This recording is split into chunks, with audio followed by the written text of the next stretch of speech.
Two Middle-Aged Men in Cleveland, episode 94. Gerard Warren. Big money. Big money. Ted Klopp, Ken Dworsnik. Ted, lots for us to talk about. We had the opportunity to spend some time. We'll talk about that later in the show. We out and about. But certainly we had some breaking news. It's something that, certainly we don't like to talk about sports. That's not our show, but certainly want to recognize that the NFL came up with a suspension for Deshaun Watson, and it's 6 games. Yeah. So that should be extremely interesting. Yeah, it'll be interesting. And because of that situation, we are going to bring in an expert to talk about that situation. Yes, we are. A young man who we think will provide some unique insight. I think that's fair to say. Well said. So yeah. Well said. Now I know a couple of weeks ago when we had our show, we both noted that our significant others were going to be out of town. Yes. And so as I recall, you enjoyed the phrase basking in our alonitude. So I have to tell you that so my family did leave, but it wasn't without, it never goes smoothly. So it was delayed because we had the All-Star game, delayed by a week. So then my wife was hoping to leave on Friday, but figured she'd probably leave on Saturday. Well, they didn't leave Friday, hoping to leave Saturday, got everything packed in the car. They're in the car, they're ready to leave in the minivan, and the thing shuts down. The screen darkens. It's shut down. Operation Shutdown. Derek Bell from the Pirates, Operation Shutdown. Yeah. Yep. She thinks it's the alternator again. We're not sure. It's in the shop right now, so we'll find out. But we had to hook her up. So another delay of another day, and got her another vehicle, a van, and eventually off they went. So I hear a song playing underneath that I think it's Yakety Sax, if I'm not mistaken. It's always Yakety. My gosh. I mean, I feel so bad, but at least they were able to go on their trip. She was all upset. I said, hey, look on the bright side. At least it happened in the driveway. Yeah. As opposed to somewhere on another location where you're not familiar with and you have to find a place to repair your vehicle. Yeah, well, that's a blessing there for sure. Yeah. What have you, now you're all alone. What have you been doing? You're all alone. I've been doing different things. Some of that will be an out and about. We recently got our house painted, so I'd oversee that project, make sure that went well. As many people know, you got to make sure you do things correctly and the vendors do things correctly. So I've done that. I've done some cleaning around the house, spent some time with some friends and some family. And then most recently, I've been watching some different shows. I've decided that if Eowyn is not here and if my children are not here, I'm going to do things maybe differently than what I would do if they were here. So watching some different movies, going to some different restaurants, going to church at 8:00 in the morning. That's what you do. Hey, are you going to have a party? No. Go to early mass. Go to different early mass. That's where I'm at when I'm middle-aged, Ted. That's what excites me. That's right. I like it. Okay. All right. I don't think what are we going to do when our wives get back? I don't think we're going to know how to function. It's going to be it's a new ball game. Well, we'll get back in line quickly, as you know. Yeah, no doubt. Well, on our show this week, we are going to talk to a fellow podcaster. Phil Yale is going to join us. He's going to talk about his show. His show celebrates the music of the baby boomer era. And so we're going to talk to him about that. We've also got Jen Brasdovich. She's here with the August Cleveland calendar. So we'll talk to her about that. We have good news about a heroic 7-year-old. We're going to update you on where we've been out and about, and we've been together on a couple of occasions. So we'll talk about that. We've got some overachievers. I mentioned we're going to have an expert talk some sports with us. His name is Colin Forgosh. And so we'll hear from him. And in Klopps Clips, if you're going to try to do something to get revenge on your ex, it's always good to have the correct address. And now, a woman's perspective. Why doesn't it matter how often a married man changes jobs? Because he still has the same boss. This has been A Woman's Perspective.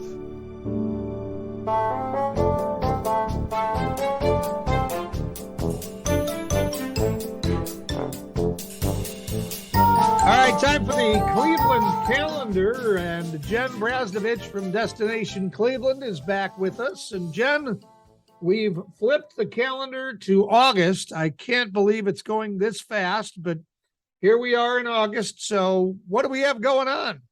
I know, it's flying by. I feel like we were just talking about the start of summer, and now we're talking about like the end of summer and the start of fall. But there's still tons of stuff going on, and a lot of ways to jam pack these last few weeks of summer. So let's start with the arts and culture scene. It is a big summer for arts and culture here in Cleveland. Of course, we know we have a world-class arts and culture scene year-round with the Cleveland Museum of Art and all of those other great assets we have here. But we've got two really cool special events happening over the summer, continuing into the fall. So the second edition of the Front International Cleveland Triennial for Contemporary Art is happening. That started in July and it's running through October 2nd. So this is bringing more than 75 artists across Cleveland and in Akron and Oberlin. So lots of opportunities for you to kind of get to know the Northeast Ohio area, see some of this art. Of course, classic venues like the Cleveland Museum of Art and the Akron Art Museum are included. But one of the cool things about this is that they also bring art to some unexpected areas across the area. So there's also artwork in places like the Cleveland Clinic, Cleveland Public Library, and even some of our music venues like Bop Stop. So in addition to kind of exploring the area and checking out some of these art installations, there are some special events happening throughout the rest of August, September, into early October. So lots of cool ways to celebrate that event. And then Northeast Ohio's artists are the focus of the Can Triennial, which is back this time for the second year or for the second time as well. COVID did delay this by a year as well. You know, we've seen a lot of this stuff was supposed to happen in 2020 or 2021, and now it's back in 22. But this theme, You Are Here, is really focused on reuniting the Cleveland arts community and offering hope for our future as we come through these tumultuous times. Wow, guys, it's a Monday. I can't quite get these words out. So the Collective Arts Network is hosting 16 exhibits highlighting work from over 125 Northeast Ohio artists. And one of the cool things is that they've set it up across Cleveland. So their goal is really to provide attendees with an experiential journey throughout 6 neighborhoods of the city. So really taking people into some of the neighborhoods that they might not visit very often. But that's another really cool one. And that is all focused on Northeast Ohio artists. So a lot of cool opportunities there to check out some of our arts and culture. And speaking of culture, you know, it is the season of cultural festivals. August is here, but we have seen a lot of cool stuff already this year and a lot of cool stuff on the calendar still through August. So the Puerto Rican Parade and Festival is returning this year. Again, another thing we haven't seen for the last 2 years. So I expect this year to be huge. That is August 6th and 7th. In addition to obviously lots of delicious festival food and local artists, there's also an unbelievable lineup of musical artists. So a lot of cool stuff happening there to celebrate Cleveland's Puerto Rican culture. And then the Feast of the Assumption, everyone's favorite. I mean, yes. I don't know how you look at like pasta, red wine, and cannolis and say, no, thank you, I'm good. But August 12th through the 15th, the feast will take over Cleveland's historic Little Italy. It's a 5-block celebration of delicious carbs and everything Italian. So of course we know the food there. But there's also a really eclectic art scene that comes alive during the festival. So there's a lot of booths dedicated to Italian goods and knickknacks, fireworks on Sunday, and even better, you know, Little Italy is located right next to an RTA stop. So you don't have to worry about parking, which can be tricky in Little Italy. But more importantly, you don't have to worry about driving home after you've had maybe a few too many glasses of red wine with your pasta. So that's a nice bonus there. And then speaking of food, Taste of Black Cleveland is back this year. This is going to be taking place at Rocket Mortgage Fieldhouse on August 18th. This is celebrating all of Cleveland's top Black chefs and owners of local Cleveland restaurants, food trucks, catering businesses. So all sorts of food on display there. Chefs are preparing their signature dishes. Attendees can vote on their favorite dish, and the chef who is voted the favorite gets a prize. And of course, lots of special drinks happening there too. Local Black mixologists will also be there providing drinks, and then some music from our local Black artists there. And then as we look ahead to the end of August, we've got a little bit of a sports situation happening here in Cleveland. Do you guys remember Tennis in the Land was here last year for the first year? So yes. It's back this year. The summer concert series season will be wrapping up at Jacobs before we know it. But at the end of August 21st through the 27th, Jacobs Pavilion is going to transform into the center of the tennis world. So Tennis in the Land will be there for those few days. This is a week-long event featuring 32 of the top WTA singles players, along with some doubles players and some other qualifying events. This is really cool because it is part of the US Open series, and this is the last stop before these players get to New York for the US Open. So it really is like their last chance to hone their skills, their last chance to get those last points in and secure their ranking for the US Open in New York. It's going to be a really cool thing. The way that they transform Jacobs Pavilion into a tennis court is wild to even think about. And then there's all the parking lots over there that they transform. And of course, while you're down there, head over to the flats, check out some of the new restaurants down there. But really feels like summer is flying by, but plenty of stuff happening still as we head through the month of August and into the fall. And then as we head towards Labor Day weekend, of course, we've got the return of the air show. We'll have Oktoberfest, and all of those fall festivals that we love will be back on the calendar as well. So tons of stuff, guys. There's no excuse to stay home for the rest of the summer. No. And if people can't find something to do, there's something wrong with you. There really is. There is something wrong with you. Well, Jen, great information. I guess looking forward, any highlighted stuff that maybe you see in maybe October or November, anything like that people should look out to who are trying to do a little bit more planning with their families? Yeah, I mean, the holidays are going to be here before we know it. So I'm sure as we approach October, November, we'll start to see those winter events coming onto the calendar. But really, I mean, whoa. We don't want to talk about winter. My God. I know. But I mean, what we want to encourage people to do, of course, summer is the time to be here in Cleveland. I personally love fall. That's my favorite season. Yeah. So there's going to be a ton of stuff that we see popping up on the calendar over the next few months too, to take us through the fall. But, get out and explore the outdoors before it starts snowing, guys. That's what I keep telling people. Yes. Like once a week, I'm out there trying to explore the metro parks, trying to go for hikes. We're going to see the return of the scenic railroad is back. So that's a great opportunity in the fall. Get out there and check out the foliage in Cuyahoga Valley National Park. But then, like I mentioned, we'll have the air show back. We've got Oktoberfest coming up, just tons of stuff that's going to be coming up on the calendar as we head into the fall sooner than we want to. Wow. All right. Well, just a couple things to fill the Cleveland calendar here, apparently. Not that there's a lot going on here or anything, right? Yeah, and not to mention, like I said, summer concert season is still underway, so still a lot of good concerts to check out this year. Goo Goo Dolls are coming to Jacobs. Cleveland's own Machine Gun Kelly will be at Rocket Mortgage Fieldhouse in a few weeks, so I know that's going to be a huge one. And then, of course, Blossom Music Festival continues into September. I believe they have a Harry Potter concert coming up, so that's a great opportunity for the place too to go out and check out Blossom. All right, Jen. Well, thank you for filling our calendar. No excuse to stay home, guys.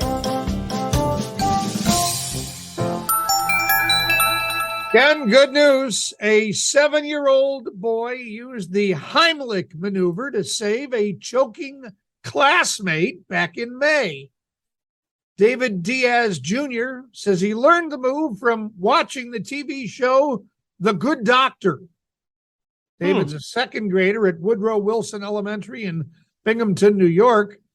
He received the New York State Senate Commendation Award for courage because he saved his friend DeAndre.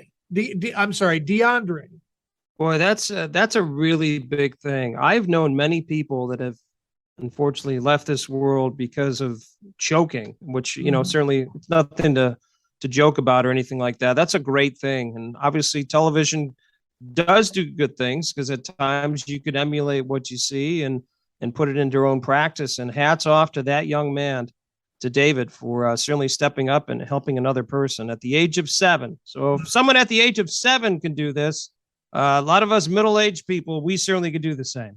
No pressure. Blah, blah, blah. Blah, blah, blah. Blah, blah, blah. Blah, blah, blah. Blah, blah, blah. Blah, blah, blah. Blah, blah, blah. Today's guest is a man of many talents. Our guest owns a company called Proforma Legacy, which provides branded merchandise to companies concerned about protecting their brand. Basically making sure their logo consistently meets their branding requirements and everything from business cards to wearables to trade show signage. Our guest is very involved with his alma mater, Ashland University, where he's a member of the board of directors of the Ashland University Alumni Association and working as the vice president for the 2022-2023 school year. Our guest started his own podcast entitled Phil's Track, which is currently in season 2 on Spotify. This weekly podcast features music by many different artists, which brings up a lot of great memories of the baby boomer generation and generations to follow. Let's learn more about this podcast and the interesting life of our guest, Phil Yale. Phil, thanks for joining us today. We really appreciate it. Well, I got to tell you, I'm excited to be on this podcast. I listened to you and Ken ever since I found out about you. And I got to tell you, all kidding aside, I really enjoy your podcast. It is refreshing in its content, and it's got all things Cleveland, and Cleveland's got so much to offer. It's really a great podcast. So really, well, Phil, we appreciate that. And it's, and kind of like what your podcast, which you're going to go into very quick, it's something that's fun, and it's something that we'd like to, bring into information, bring joy to others. Let's get into this here. We actually met each other through Ashland University, the alumni board, something that both you and I, enjoyed tremendously. I learned about your podcast about 2 months ago after meeting, and I listened to it on the car ride home from Ashland. And Phil, I listened to 2 different episodes, and I love it. I really do. And the reason is because the format is so much different than your normal podcast. You play an entire music album, provide information throughout the album, and after the songs are done. Talk about how you came up with Phil's Track, and talk about some of the albums you reviewed in season 1. Well, thanks for the compliment. We've done over 30 of these episodes, and the roots of the podcast actually begin back when I was a kid. I was raised in a small farm community south of Lima, Ohio, and my contact to the outside world was through CKLW out of Detroit. I had a small little AM transistor radio. I snuck under my pillow at night so my parents wouldn't hear it. And I grew up on that and then graduated to albums. I would stack 6 albums on top of my record player at night and listen to it. And was going to parlay all of that, Ken, into being a radio DJ. And at that time, there were only a couple colleges in Ohio that offered anything in radio and TV broadcasting. I also had an interest in being a sports broadcaster, and ended up at Ashland because of the track coach. I thought I could actually run track at Ashland. He thought I could too. That proved out to not be correct. But he, in order to get me to go to Ashland, hooked me up on a tour of the radio and TV building at Ashland College. And the person that gave me that personal guided tour, John Tellich. Oh my gosh. Wow. So it was quite an introduction into it. So anyway, I didn't stay in radio, only lasted a year in that major, and pretty much forgot about being anything associated with radio broadcast or anything else until recently. The urge hit me again, primarily because I just really enjoy talking about music and learning about music. And I heard this ad on Spotify, hey, you can do your own podcast and play music to it. So I thought I would try it, and did the first one on Willie and the Poor Boys. It's probably the worst podcast I did, but I did it. And then, as you know, the first one's the hardest one, but the second one's even harder. Yeah. And now I'm pretty comfortable with the content, which I can get to here in a second. That's the history behind it. That's really cool. So obviously, and unfortunately, Ted couldn't be with us today. He's on, as we call, on location, but we all went to Ashland, and we all were radio DJs. So I did the same thing when I was at Ashland, working for 88.9 and all that. And so did Ted. And it's so funny, like the idea of you have of your podcast. I imagine most of the music that you are playing in your podcast, you probably played while you were a DJ. Is that correct, Phil? Is that a lot of the music that you were playing at that time? Well, Ken, the talent at Ashland's pretty deep. I never really had a chance to do anything on radio. I did have a chance to do some stuff on TV, but couldn't really break through to do any shows on radio. But the music clearly that I'm interested in is baby boomer generation, mostly the 70s. I like the music of the 60s more than I like the music of the 70s. But I'll tap into the 80s, 90s, 2000s. In fact, I'm doing now one on John Bon Jovi. Oh, wow. This House Is Not for Sale. And it came out in 2016. So that's very cool. Well, you certainly talked about, this, the podcast we have is, all encompassing, but we try to focus on Cleveland. And one thing that, we certainly talk about quite often is the music of Cleveland. And you can't talk about that without talking about Michael Stanley, obviously. It's not hard to mention, talking about Cleveland music, Michael Stanley, just from his albums and the amazing, artist that he was. And obviously he died way too young here, not too long ago. But I believe you are featuring one of the Michael Stanley albums coming up on one of your episodes. Is that correct? And which one are you focusing on? Well, I appreciate the plug on that, because it's the album I've been most anticipating doing since I started the podcast. It is his Stage Pass album. It's the live double album that was recorded in 77 at the Cleveland Agora. And I hesitated doing it, to be honest, Ken, because there are so many passionate, knowledgeable fans of Michael Stanley. I wanted to make sure I did it right. And so I'm now at the point where I feel comfortable with my podcast content, its format, its segments, that I really think I can capture the spirit of that Stage Pass album, which is really the album, as far as I'm concerned, for Michael Stanley. And the Michael for Stanley sure. Band. Yeah, no doubt. That is the crown jewel, in my opinion, as well. And so cool it was at the Agora. What a great facility that is. So, and if I can, you had that. Is it John Grabowski? If I mispronounce yes, his name? Absolutely. Yes, Yeah. he's our history professor. Yes, he talked about the Agora in one of your recent episodes, and in 76, 77, 78, there were a ton of concerts and broadcasts and live albums that were recorded at the Agora, including in 76, Boston, right after they came out with their debut album. There's a live album recorded at the Agora right after they released their album. In 77, Michael Stanley, and then in 78, Bruce Springsteen live at the Agora. Unreal. That's amazing. Which many people consider the greatest Springsteen live concert of all the ones that he has done. And that was at the Agora. So a lot of history in that facility. Absolutely amazing. Well, of the 24 episodes you've done, Phil, and I know this is probably going to be a tough question, but I think you can handle it. Is there one specific episode that you enjoyed more than others? And I guess the second part of my question, is there one group or singer that you really enjoy listening to more than others as well? Well, I guess a couple things. I've been fortunate now to do 33. So I'm going to talk about some within the first 24, and then I'm going to go through the most recent ones because they're the ones I'm most proud about. I really enjoyed doing My Chemical Romance because I did it with my son. That's cool. And a chance to share an experience with my son you can't beat. Surprisingly, the one I enjoyed the most, I think, believe it or not, was one I went to do kind of sarcastically. It was on K-Tel. I don't know are you familiar with the K-Tel albums back in the day? I am not actually. Can you talk about that? What is? Oh, yeah. K-Tel basically would record greatest hits albums. They would buy the rights to individual artists and individual songs and package them all together. And on one album, you would get 20 different songs. Some of them were hits. Some of them were not. And the beauty of it was you could buy one album and get probably a good 15 to 16 decent hits. And so I did an episode on that. Really enjoyed that because I've got many albums. I bought the album because of a single. Yeah. Right. Yeah. And the rest of the album stunk.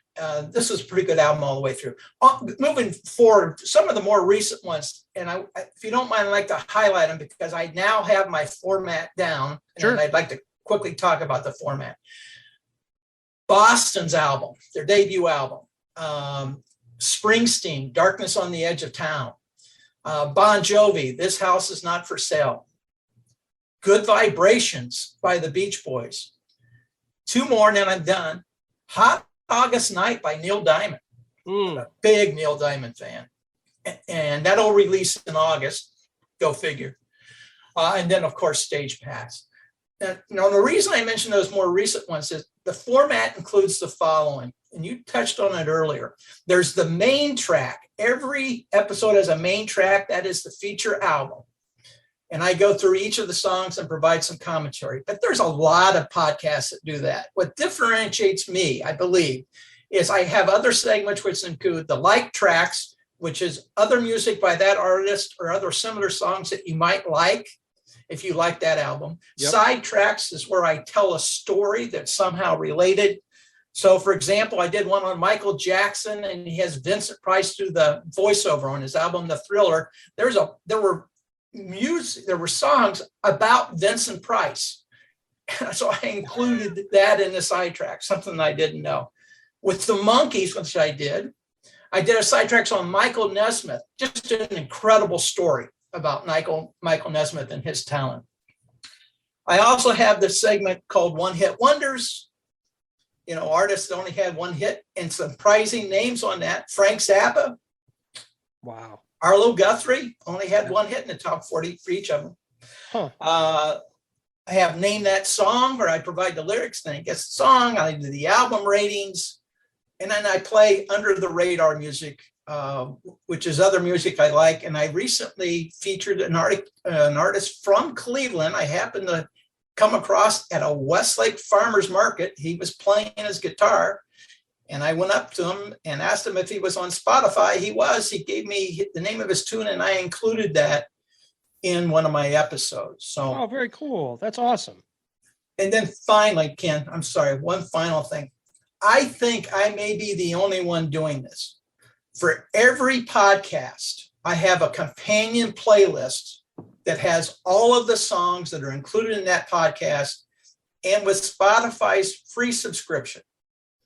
People can access that playlist and they get to hear all the songs in their entirety for free. And I don't think there's another podcaster out there that's doing that. So it's just something to add a little bit more value to what we're presenting. Absolutely, Phil. I that's the part that I enjoyed, because I'm certainly in my mid 40s here, nearly hitting 50 in a couple years. And a lot of the artists that I've heard, I'm like, wow, that music is cool. Is there other artists similar to that? And you already set that up on all the individual episodes and stuff. It just makes it easy, which I think is great. I look at it as I'm enjoying the music, but I'm also getting a lesson to learn about other groups as well, which is great. Because let's be honest, as the years go by, a lot of these groups, they get forgotten, and it's cool that you've done these different episodes to kind of focus on that. And then it's also that you highlighted a local artist as well. That's really, really neat. Phil, thank you so much for the time. Very excited to hear about Phil's tracks. And once again, you're doing this on a weekly to bi-weekly basis. Is that correct? And everything is just found on Spotify, correct? It's available on Spotify. Just look up Phil's Tracks. It releases every Tuesday. It's a weekly podcast releasing every Tuesday morning. Outstanding.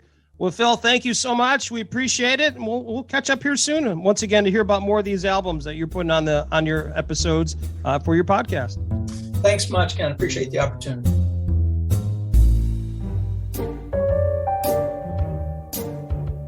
Ted, one of your favorite segments. And actually, very excited to have this segment with you this time, because we can talk about a time that we were out and about in the fine Northeast Ohio area. Well, before I get into our out and about, I have one out and about I want to talk about. I'm not going to lie.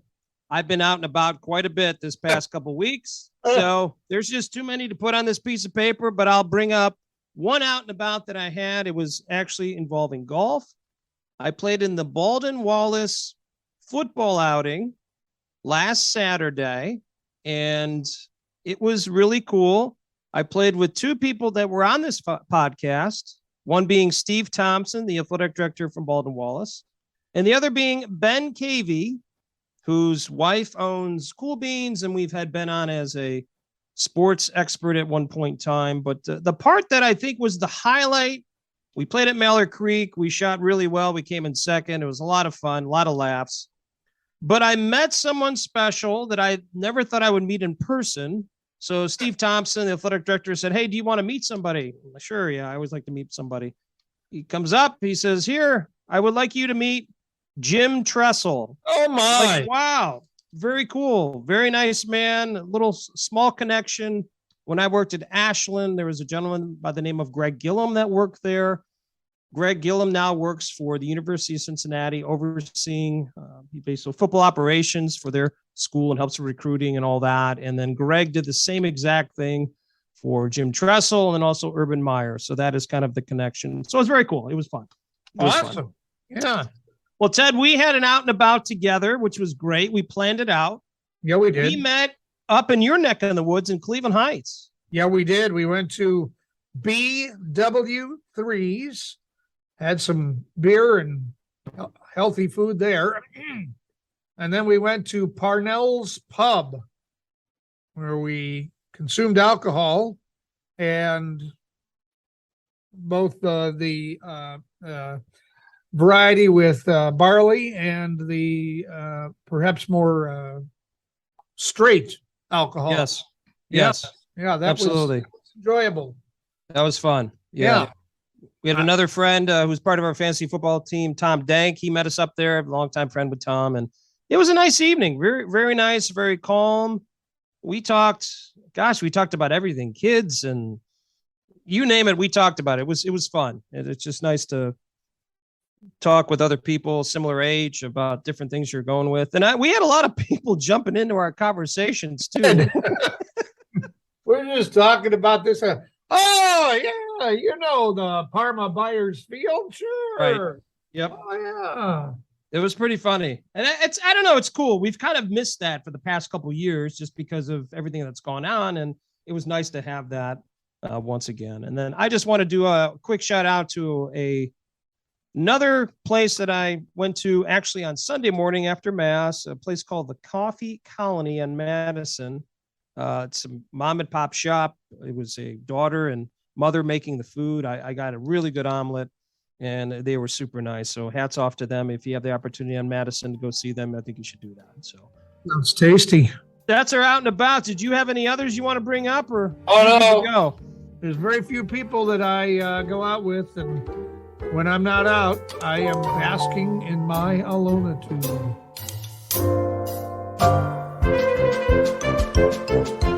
Well, it's an honor and privilege to have Colin Forgas joining us for one of our first segments called Kids Speak. And what we're going to do, every couple of weeks, we're going to basically talk to some of the youth so Ted and I can stay hip on the latest trends of what's going on for kids in middle school, elementary school, and high school. Colin, first of all, thank you for joining us. We appreciate your time. Oh, yeah, of course.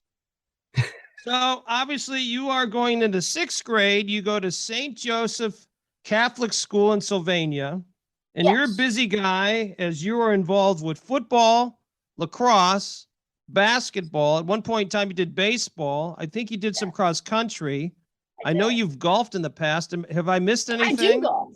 I do. No, Right. I'm straight on. Right on it. Okay. So my question for you, to give us a little background about your sports and all that stuff, talk about some of the things that you've done on the athletic fields, what you enjoy most about the sports you play, and what are the lessons you've learned playing those sports? Well, I love lacrosse, my favorite sport, and then football is my other main. And I don't know, I just have fun with that. And like I learned just to always cherish those moments, because soon when I'm 80 and when I'm at a practice, I'm like, oh, I want to get out of this. I don't want, when I'm 80, I'll miss those moments, and I wish I could have those moments back. So pretty much just, I wish I could always, don't say, oh, I want to get out of this practice. I don't like this practice or game, because when you're 80 and you love the sport, you'll miss it. You're looking long term here, I see. He really Yeah, is. yeah. I love this. Okay. Well, speaking of long term, I want to talk with you about the Browns because I know you're a big Browns fan. I Deshaun am. Watson is going to miss the first 6 games of the season. So, Yeah. what does this mean? I need some inside information. What does this mean for the Browns? Are they going to be okay? How are they going to do in these first 6 games? Oh, I think 100% will be good because I thought like he would be out for so many games, Mm-hmm. but with him being here for 11 games, and Jacoby Brissett playing 6, which he's obviously not the best quarterback, but he's still very good and can hold our team together until Deshaun gets here. So what do you think record-wise? What's your thoughts? I was thinking 11-6. Okay. What do you think they'll do when without Deshaun? What will their record be in those first 6 games until he gets back? 3-3. 3-3. All right. I So, like that. so you're saying they're going to go 8-3 with. Am I right on that? No, my math is off. No, they're going to Bad go math. 5 You're correct. once Deshaun gets back. Yes, correct. 11. Okay. Okay. I like If it. we can if we can keep all of our players not injured, like Amari Cooper, Nick Chubb, Kareem, we'll have a good record. Okay. I like your answers. I really do. That a lot of that makes sense. All right, so we've talked a little bit about sports. We've talked about your experience with sports. I want to kick off sports and go to some other topic here. I'm going to throw you on the spot.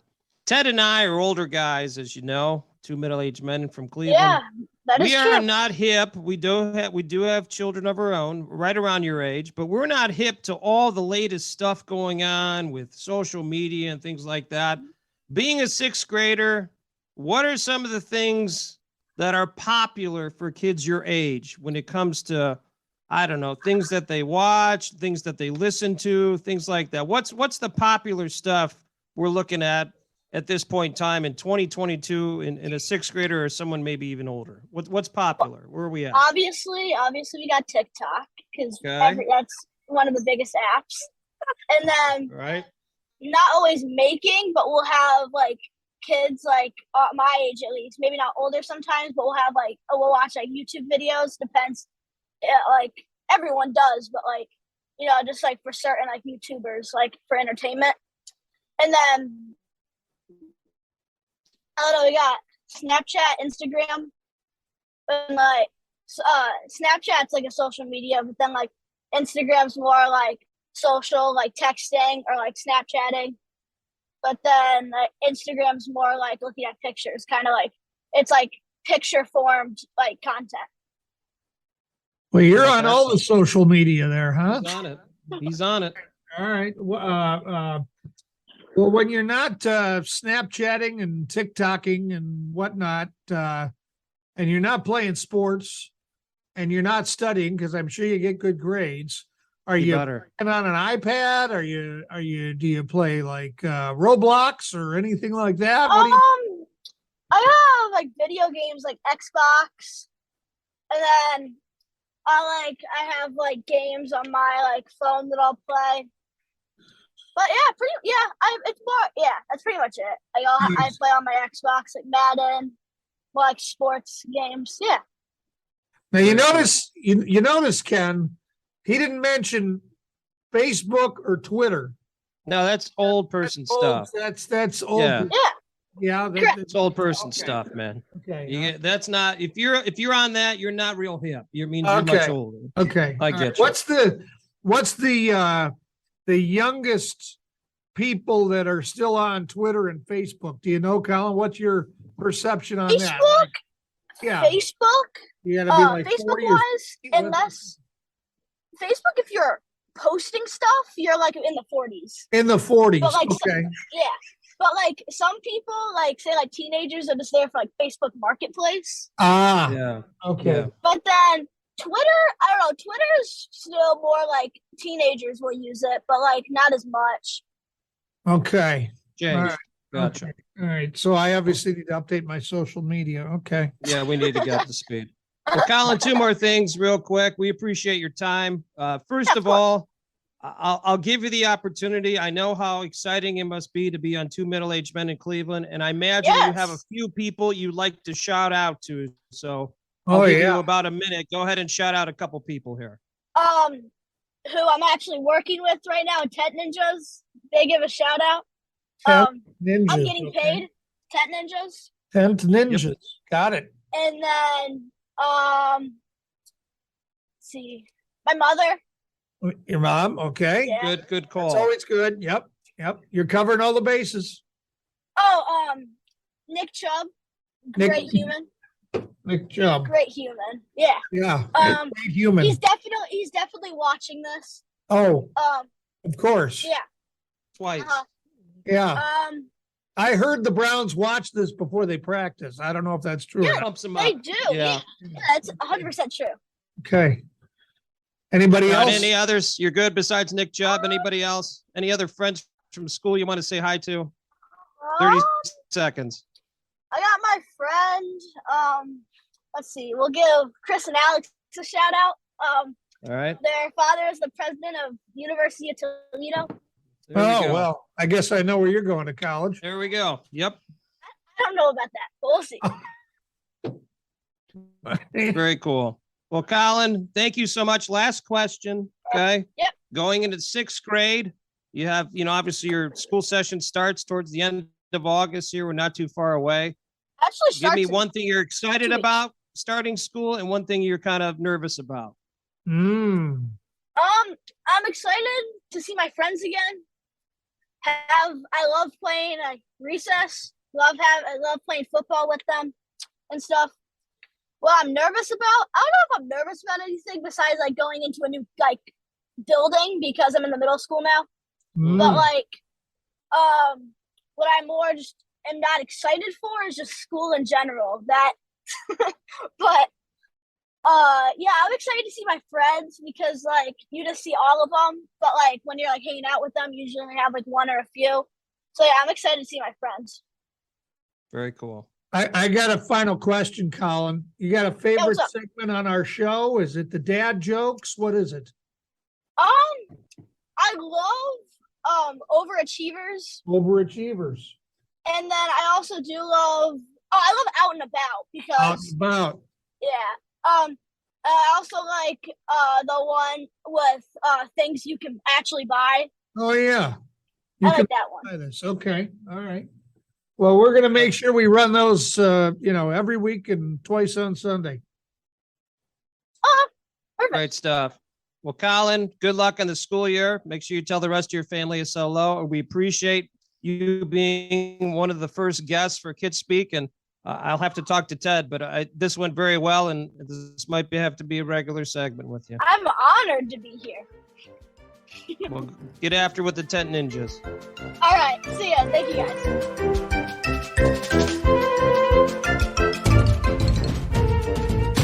Cleveland! This is for you! Dusty Sloan and Dusty, kind of a sad type of situation. Certainly something that's talked about by many different people. We moved to August 16th, 1920. Cleveland Indian shortstop Ray Chapman is hit in the head by New York Yankees pitcher Carl Mays. He dies the next day, and it's the only MLB game-related fatality. What can you talk to us about this? I know many listeners have heard this story before in many different facets, but talk to us about this story and maybe what type of person Ray Chapman was and player. Absolutely. And again, a lot of people have heard that story. 102 years ago, obviously, Ray Chapman passed away.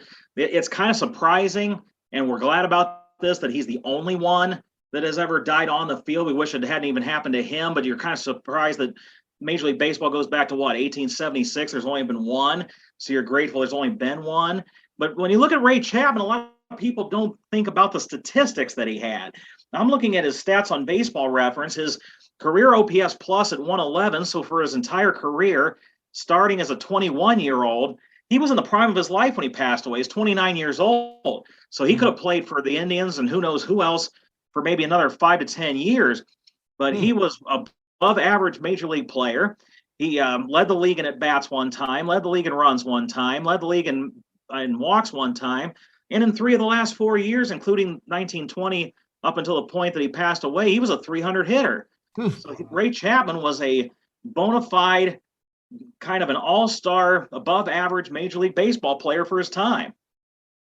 And obviously the safety of the players has improved since that time, as we now, you see, the batting helmets have changed, and now guys are wearing cover over the side of their mouth and things like that. More guys have gotten hit in the head recently, but like you said, fortunately, nothing close to what we saw with Ray Chapman back in that time period. Absolutely. And when you talk about the protection, the batting helmets, even some guys who've gotten hit in the face and the cheek, now they've got that little plastic over their face when they come to the plate. We kind of make fun of the Barry Bonds armor and all the stuff he used to wear back in the day. So it's surprising, even with all that, to see Major League players and the emphasis on the spin rate and the miles per hour and guys constantly throwing 100 miles an hour. You would think that would happen more often, even with that protection, as hard as guys throw, but thank goodness that it hasn't. Yeah, no kidding. I guess my last question, Dusty, obviously we know a lot about Ray Chapman. Thanks for your information. Talk about, if you have any information on Carl Mays. I know he was a pretty good pitcher for the Yankees. Did this affect the way he played after this incident happened? I think I remember seeing a story that it did. And he was a left-handed pitcher, born in Liberty, Kentucky in 1891. So he was kind of an older pitcher when this happened. He was late 20s. Kind of the prime. They were both kind of the same age when all this happened. The interesting thing is, the very next year, he led the major leagues in both wins and saves. He had 27 wins and he had 7 saves. He threw 336 innings. At that point, it started to go down for him.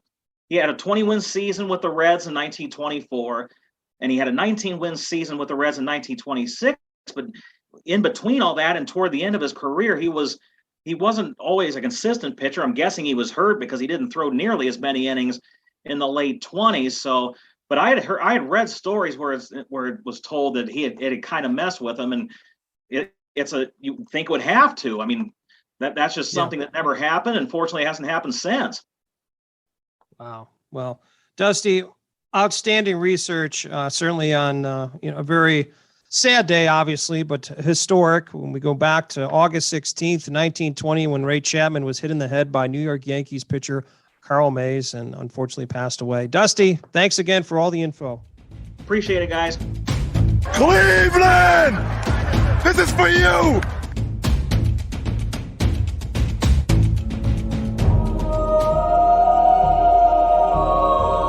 Ted, overachiever time. Yeah. A group of summer interns is in the Guinness Book of World Records after they used 5,791 packaged food products to spell out the Michigan-based grocery store's name, Spartan Nash. Okay. The previous record was 1,111 set in Hong Kong in 2018. Boy, they just blew this away. I mean, if we're going to beat it, we're going to beat it well. So, boy, there's some good business experience that you gain from your summer internship. Yeah, what'd you do in your internship? I got in the Guinness Book of World Records for setting up a bunch of food products and spelling a name. Boom. Yeah. Wow. Well, that's impressive, and so is the efforts of a Nebraska man. He set a world record during the opening ceremony of the Cornhusker State Games at Seacrest Field. 25-year-old Jesse Rude, a firefighter, threw an axe and hit the target from 90 feet away. 90 feet away. Previous mark was 75 feet. Now, Rude says he has hit targets from up to 120 feet away in practice, but the record, 90 feet. Oh, that's impressive. Did he, when he threw this axe, were people standing in front of him, or is it just a clear shot? I think it's a clear shot. I would hope so, because I hope it's a clear obviously we spot. might not be talking about this. There could be some injuries. Yeah. So, Yeah. wow. Hmm. Well, some good overachievers, Ted. Hats off to these folks.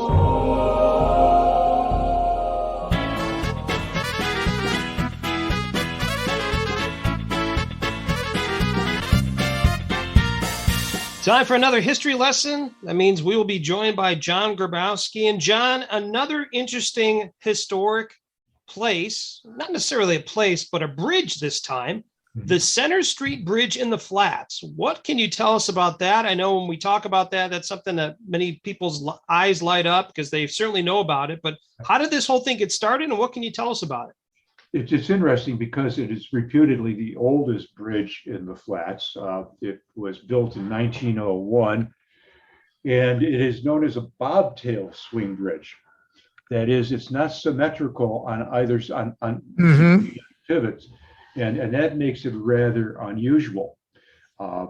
And you know, the Flats were a busy business area. Now they're busy, you know, basically party and tourist area. And I think many people right now are upset because that bridge is closed for a year.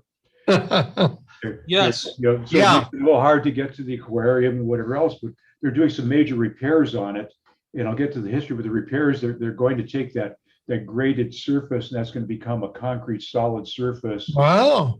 And the sidewalks are going to be replaced to save weight. They're going to be replaced with fiberglass sidewalks. Oh, wow. So it's a total 1-year renewal. But the bridge was actually built by Zenas King and the King Iron Bridge Company of Cleveland, which gets into another story because Zenas King came to Cleveland from New York, and by the 1860s he was building boilers and other works, and then he got into bridges. And the King Iron Bridge Company not only built bridges in Cleveland, it had the old Central Viaduct, which is now torn down, and interestingly, the bridge that goes over the Center Street Swing Bridge, the Veterans Memorial, Superior Viaduct, if you will, the Superior High Level Bridge, that ironwork for that great arch was done by the King Bridge Company as well. But King's bridges are all over the country. Iron bridges and steel bridges that serve railroads and highways. The company lasted until the 1920s when it went quiescent. And this, you know, the swing bridge is unusual because everything else in the Flats is a vertical lift, or it might be a bascule bridge. And I think that's one of the things that makes Cleveland really special, that you have, you know, they have this great valley, and it's bridged in so many ways, you know, high level bridges, you know, the Voinovich Highway Bridge now, you know, and the Avenue Bridge, which was built during the Depression with WPA help. And down at the lower level, just to get, you know, at sort of the gut level of the Flats, I think that swing bridge is absolutely fantastic. Yeah. Absolutely fantastic. Any idea why that particular bridge in that location is a swing bridge? Is it was it necessitated by where it was, or was it just, hey, you know, this is a unique design, let's put it here? Do you have any perspective on that? I can only speculate on it, and it may have been it may have been problematic to simply do a high level in a vertical lift bridge because of the towers. And I think the easiest solution was to build a pylon in the middle of the river, and then to do a swing bridge because that takes up less of the shoreline on either side. Interestingly enough, the first swing bridge in the world is still around. It's in Newcastle in the UK, and it was built in the 1870s. And so that is still functional in Newcastle. And that was very important when Newcastle was a major shipbuilding area. Because there was a lot of traffic that was going back and forth through it. So yeah, ours comes, you know, about 25 years after Newcastle, but I think it's one of the better symbols of Cleveland. It's a tough one. I mean, the thing about that is that when you're there and shipping traffic goes by, you're looking right at the side of the ship as it goes past you, and that gives you a real sense of you know, the industry in the Flats. Yeah. Yep, absolutely, John. I've been you know, around that area, and when you see the ships go by, you can't believe how close they really are to you. It's pretty wild. Yeah, I was there with a friend outside of the Flats the other day. We were at Hooples having a couple of drinks and just looking down at the Flats and saying, that the Flats are just a symbol of what Cleveland was and what Cleveland is. Yes. Very few cities that have anything like that. Very well said. Very well said. Well, John, as always, thanks for the history lesson this time on the Center Street Bridge in the Flats. Great information. We really appreciate it. My pleasure. The most trusted name in journalism, Klopps Clips.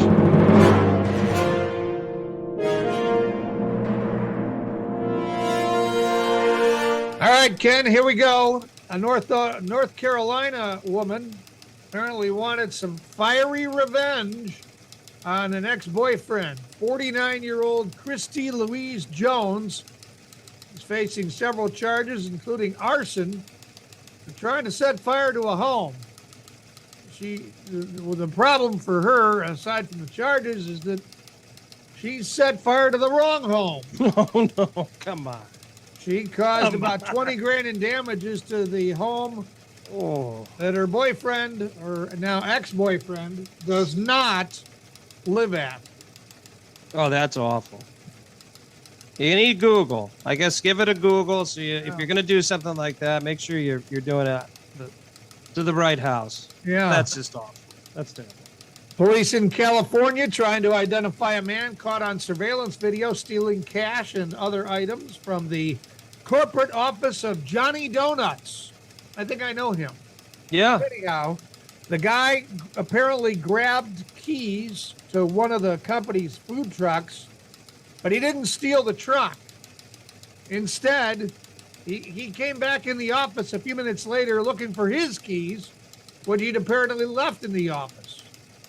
When he came back to the office, video showed him hurriedly running around looking for the keys. Apparently, he got him and got away. A spokesman for Johnny Donuts said, quote, "We all go to various lengths when we're desperate for donuts." Oh, God. The New Mexico Department of Transportation erected an upgraded sign at Route 66 and I-40. The sign directs drivers to the right if they want to head west to Albuquerque. Problem is that they misspelled Albuquerque. They left the R out. Oh, boy. The mistake was fixed last week. Just working too fast. Yeah, Albuquerque. In 2017, a UK guy had a ham sandwich from a food stall. Okay. Since then, 46-year-old Tyrone Pratis says he hasn't been able to stop farting. Oh, my. 5 years later now. Oh, my God. He's now suing the food stall for £200,000. His lawyer claims that within hours of eating the sandwich, he suffered stomach cramps, fever, vomiting, and diarrhea. The guy is apparently bedridden for 5 weeks due to salmonella. Oh, jeez. At least that's what he says. Since then, Tyrone is afraid to go out in public and unable to sleep well at night due to uncontrollable flatulence. Wow. Other customers also apparently became ill on the same day 5 years ago. The company that runs the food stall has admitted that they found E. coli on a knife in the food stall. Oh, boy. I think it's fitting that he bought this from a food stall. I've never heard it put that way. So. Yeah, that's... well, hopefully Tyrone feels better, but that's not a good situation. I imagine he's not going out and about very often. Bought it from a food stall and headed to another stall, apparently. We will head out from this week's collection of Klopps Clips.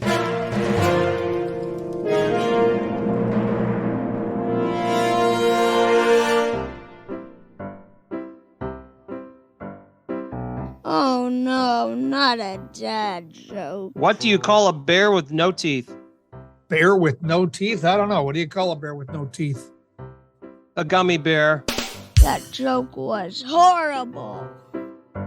Almost done with episode number 94, Ken. We are getting close to the century mark. Can you Really believe are. I think we should do something kind of ridiculous for the number 100. I have some ideas. We're not going to Okay. relate those now, but I have some ideas of what we could do for 100. Well, I'm looking forward to that. I'm looking forward to what we're going to have in a couple of weeks. But I know before we get there, you had something that you wanted to mention here. Yeah, a very good friend of mine who's part of the Cleveland SWAT team reached out to me. His name is Angel Sarah. Him and I actually went to Ignatius together. We actually do lunch quite often. He reached out. He listens to our podcast quite often and mentioned that there is a fundraiser through the Cleveland Division of Police for Blue Line Unlimited for Jonathan Rodriguez. They're going to have a benefit on September 24th at the UAW Hall. It's a Saturday. It's at 5615 Chevrolet Boulevard in Parma. Doors open at 5. The reason for this fundraiser is that in June of 2020, Officer Rodriguez was paralyzed from the chest down after his team's SWAT van was struck by a drunk driver. Just a sad situation, injuring his spinal cord and forcing him to retire at the young age of 30. Oh. He's cared for around the clock by his wife and nurses with 2 young children by his side. Jonathan is scheduled to undergo a costly procedure that is expected to increase his quality of life. The Rodriguez family has exhausted all Bureau of Workers' Compensation and medical insurance options, and the expense of this procedure will fall entirely on the family. So that is why they're putting together this donation. There's an opportunity for sponsorships and many different options for seating. They have tables for 6, singles. If you want more information, you could get the tickets at bluelineunlimited.com. It's spelled just the way it sounds, bluelineunlimited.com. And once again, all proceeds to support Jonathan Rodriguez and family. And certainly we will do our best to support that and promote it. And hopefully they can raise some funds to help him out. Yeah, absolutely. Well, unfortunate situation, but hopefully we can help them with some of those costs. bluelineunlimited.com. Yes. Okay. Correct. All right. Correct. Well, what do you have? Your significant other comes back this week. Is that right? Yeah, comes back actually today. So, pick A went up into the airport. I'm certainly the official driver of the airport. I think I'm going to find a sponsorship from Burke Lakefront, as I will be taking my parents there when they go to Seattle to visit my sister here in a few weeks. And I may be picking up my brother. And I'm if you need a ride to the airport, you know how to find me. So I certainly can help you out. But Awen has been gone for 10 days. And the first thing we talked about when I pick her up, we're going straight to Porco. We're not fooling around. We're not passing go. We're just going straight to Porco Lounge after I pick her up on Wednesday. Okay. Obviously today. So we're very excited about that. But gonna have to get myself back in line. No more sitting around in just my boxers with the dog. We're gonna have to put some clothes on once again. The place is actually in pretty good shape because I've kind of limited myself on rooms just so I don't have to worry about cleaning them. I think you understand that, Ted. If I'm not in the room, I don't have to worry about cleaning it because it's just not going to dirty itself. So, okay. Yeah, just a couple quick items, but certainly looking forward to spending some time with her again. She's been traveling for work, and I've kind of been the stay-at-home husband and doing the best that I can. So, how about you? What's your schedule? I mean, it's kind of changed to an extent, has it not? With your wife and children coming back, what do we got? Well, I'm going to Tennessee. You're going to Tennessee? Yes. That's where they will be. What city? What city in Tennessee? Pigeon Forge. Oh, okay. That's really nice. I've been told. Yeah. Super well, they're interested in seeing the Titanic Museum. Okay. And when you think of the Titanic Museum, the first city that comes to mind for me is Pigeon Forge, Tennessee. So we're going to go check that out. I have suggested that we also take the boys to Gatlinburg, Tennessee. Yes. I've heard it's quite that. scenic, relaxing, and so we're going to check that out. And not sure what the plan is, if I'll be returning with the entire family or just one child who will be starting football. I'm not sure, but I will be back, and at least one child will be back, if not the entire Klopp group. So we'll see. Very Yeah, cool. it'll Well, be it's nice you interesting. could spend some time with them and see some nights and Yeah. or see some very nice sights. And as they say, it's nice to make some memories. So very cool. Yeah, Good for you. yeah. Very Well, cool. next time on the show, we have a couple guests lined up, but I'll tell you what I'm looking forward to most. Jen Brasdovich gave us the Cleveland calendar this week. Uh-huh. In a couple of weeks, we're going to talk food restaurants in Cleveland with Jen Brasdovich. That'll be awesome. Yes. Yeah. That'll be awesome. Food is, that's my international language. I don't know. Yeah. Well, if people could look at my picture and look at my size, obviously I've not missed a meal anytime soon. So- Well, in my single days, I did go to the gym once or twice, and I remember asking the trainer that I was working with, I said, which machine do I need to work on to get the attention of the ladies? He sent me to the ATM. Klopp, you're the best. Rock it out. Well, appreciate all our guests today. Phil Yale, Colin Forgotch, obviously Dusty Sloan, and of course, the professor. I enjoy the professor. I'm getting a lot of comments on the professor of Cleveland history. So we appreciate John's work as well. Well, Ted, thank you again. Have a great week.